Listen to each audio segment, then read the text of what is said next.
Should name be allowed to throw a wedge into a promising, blossoming relationship between two young people?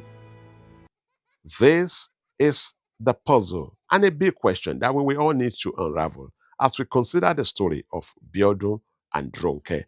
Please sit back and listen. Being both professional accountants, Biodun and Ronke served in the treasury department of the same church. They were diligent, they were dedicated, and they were committed enough for the pastor and his wife to take note of them so quickly. What started as ordinary co-worker familiarity slowly turned into mutual admiration and then into a relationship. Look how beautiful they turned out. And because the church took the issue of courtship and marriage so seriously, the couple did everything to play by the book. They informed the pastor and church leadership quite early enough and enrolled in the church's premarital counseling program. Everyone around them was already looking forward to the wedding day. Then, 3 months before the ceremony, a disagreement surfaced that neither of them expected to be as intense and irresolute as it turned out to be.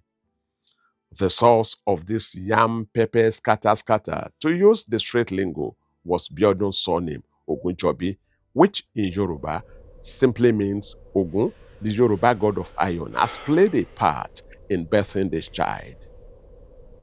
Ronke had asked Biodun to consider changing his name, doing a name swap from Ogunjobi, meaning Ogun has played a part in birthing this child, to Oluwajobi, meaning God has played a part in birthing this child.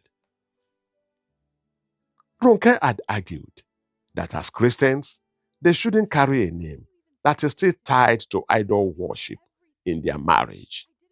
She was firm that she did not want to be addressed by a married name that still carried Ogun's imprint.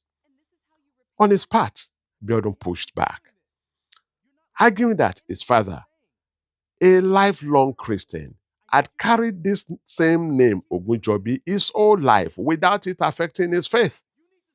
To Biodun, a surname was inherited history and not just a statement of current spiritual allegiance, and changing it felt unnecessary.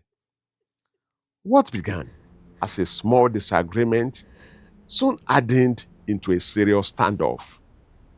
Today, it remains unresolved, and the relationship that once looked headed for the altar is now at the risk of falling apart over disagreement on name.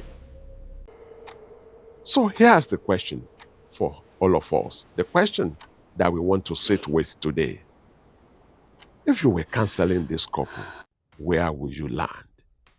Is a surname like Ogunjobi simply inherited heritage, a linguistic fossil with no bearing on present-day faith?